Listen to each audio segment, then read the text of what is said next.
Bonjour. Qu'est-ce que c'est agréable de compter sur l'Éternel, de croire en son amour et de nous appuyer sur ses promesses. Nous lirons aujourd'hui dans le livre de Luc chapitre 2, versets 45 et 46. Mais juste avant, prions. Notre bon et tendre Père céleste, nous voici à nouveau devant toi pour te louer, te bénir, te salmodier, te rendre la gloire qui t'est due et nous appuyer sur tes promesses. Merci pour Jésus. Merci pour le Saint-Esprit qui conduit dans toute la vérité celle ou celui qui cherche Dieu de tout son cœur. Merci Seigneur. Au nom de Jésus pour ta gloire éternelle. Amen. Lisons Luc 2, versets 45 et 46. Mais ne l'ayant pas trouvé, ils retournèrent à Jérusalem pour le chercher. Au bout de 3 jours, ils le trouvèrent dans le temple, assis au milieu des docteurs, les écoutant et les interrogeant. Jésus était recherché. Après une journée parmi les camarades, les connaissances, la famille, personne n'a vu Jésus. Alors, ils décidèrent de retourner à Jérusalem. Ils affrontèrent la foule, mais ils allaient où? Dans le temple. Ils n'ont pas été dans un casino, dans une salle de spectacle. Ils n'ont pas été dans un lieu d'amusement. Non, parce que l'amusement, ce n'est pas le truc de Jésus. Parce que l'enfant, dès son jeune âge, laisse déjà voir quelle sera son orientation. Jésus n'était pas celui qui aimait aller chez les copains. Il y a des gens qui aiment ça. Aller chez des gens, s'asseoir, prendre des milans. Non, Jésus était chez ses parents. Joseph était charpentier, il aidait son père, ou Joseph, à faire des meubles. Il était porté vers les choses spirituelles et Marie le soir, ainsi que Joseph, ne manquait pas de lui parler de Dieu. Et il était attentif aux choses divines.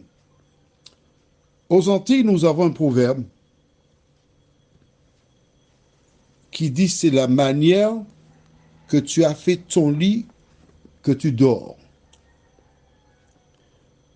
Expression qui veut dire en clair, c'est ce que tu donnes que tu récoltes. Très tôt, les parents devraient accorder du temps à leurs enfants. Très tôt, parler de Dieu, de Jésus. Inviter les enfants à se tourner vers le Créateur, se donner à lui pendant qu'il en est temps. Très tôt.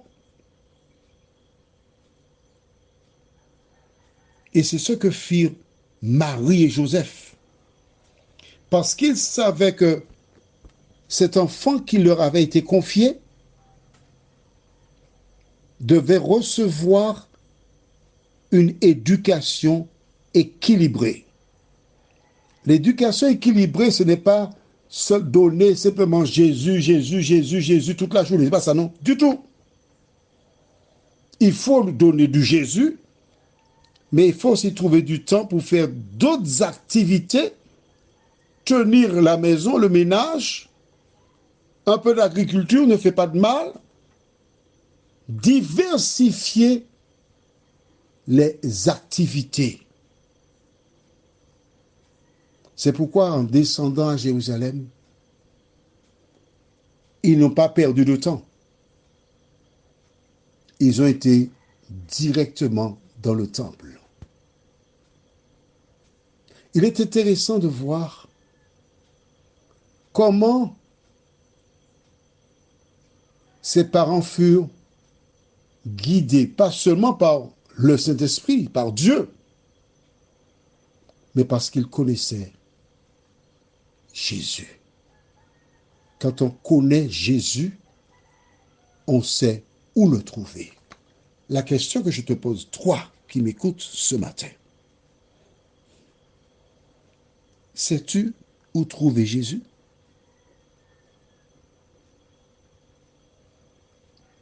À travers cette expérience, la Bible nous montre qu'il y a eu une journée de ténèbres. Mais oui, puisqu'ils n'ont pas vu Jésus. Ils ont perdu Jésus. Une journée de ténèbres. Mais après, ils ont été tous les deux dans le temple, chercher, et ils ont trouvé Jésus. Note avec moi qu'ils allèrent ensemble. Ils marchaient de même pas. Probablement dans ton couple, lorsque l'un dit gauche, l'autre dit droite, vous ne marchez pas de même pas. Vous ne pourrez jamais aller ensemble à Jésus de Nazareth. Eh oui. Il faut que nous parlions le même langage. Il faut que nous ayons le même objectif.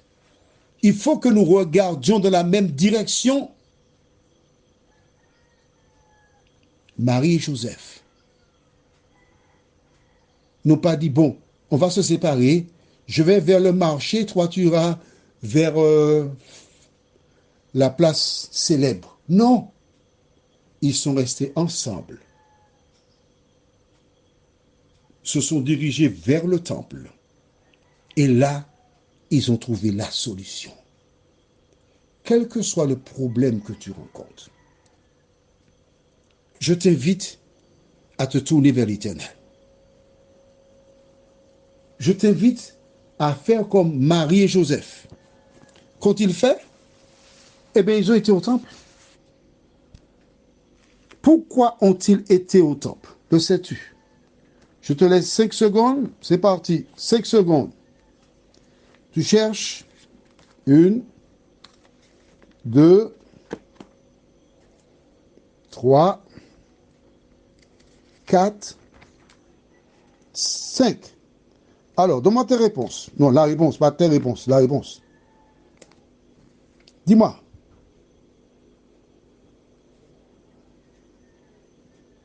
Je t'écoute. Hein. Pourquoi ont-ils été au temple? La réponse est toute simple.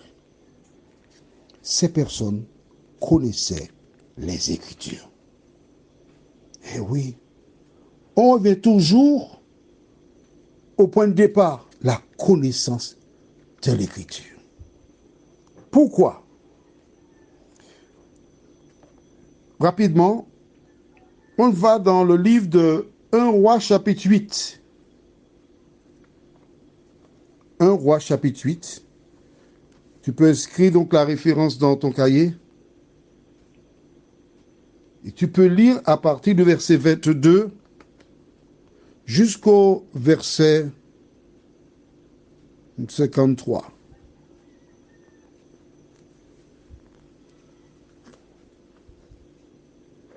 Tu as trouvé? D'accord. Quel que soit le problème que tu rencontres, tu devrais aller au temple. Mais attention, le temple qui remplit les conditions voulues par Dieu. Lorsque Salomon, fils de David, construisit le temple, il fit une prière à Dieu. Il y a beaucoup de versets, mais on va lire le verset 28 à 30. Toutefois, alors 1 Roi, chapitre 8, versets 28 à 30. Toutefois, Éternel mon Dieu, Sois attentif à la prière de ton serviteur et à sa supplication. Écoute le cri et la prière que t'adresse aujourd'hui ton serviteur. Que tes yeux soient nuit et jour ouverts sur cette maison, sur le lieu dont tu as dit, là sera mon nom. Écoute la prière que ton serviteur fait en ce lieu.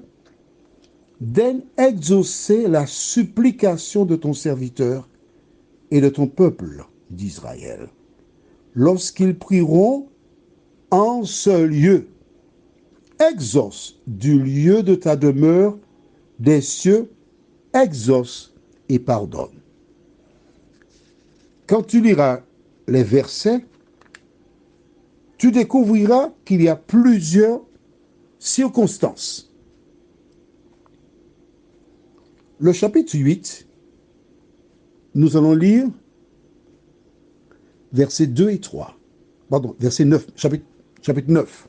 Nous avons lu au chapitre 8, nous lisons maintenant au chapitre 9, versets 2 et 3. L'Éternel apparut à Salomon une seconde fois, comme il lui était apparu à Gabaon. Et l'Éternel lui dit, j'exauce ta prière et ta supplication que tu m'as adressée. Je sanctifie cette maison que tu as bâtie pour y mettre à jamais mon nom et j'aurai toujours là mes yeux et mon cœur. Dieu avait répondu cela à Salomon, qu'il avait dit au peuple. Et ayant perdu Jésus, Marie et Joseph ont été au temple. C'est là où ils avaient été avec Jésus. Mais tu penses bien qu'après une journée, c'est pas sûr qu'ils soient toujours restés là. Ils allèrent dans le temple. Quel que soit le problème que tu rencontres, n'oublie jamais d'aller à Dieu. Prions. Seigneur, nous te remercions pour la parole qui nous éclaire, qui nous dirige. Merci. Merci de te tenir à côté de nous. Merci de nous éclairer. Que le Saint-Esprit nous maintienne à l'ombre de tes ailes. Fais-nous du bien. Au nom de Jésus et pour ta gloire éternelle. Amen. Je te souhaite une bonne journée. Prends bien soin de toi.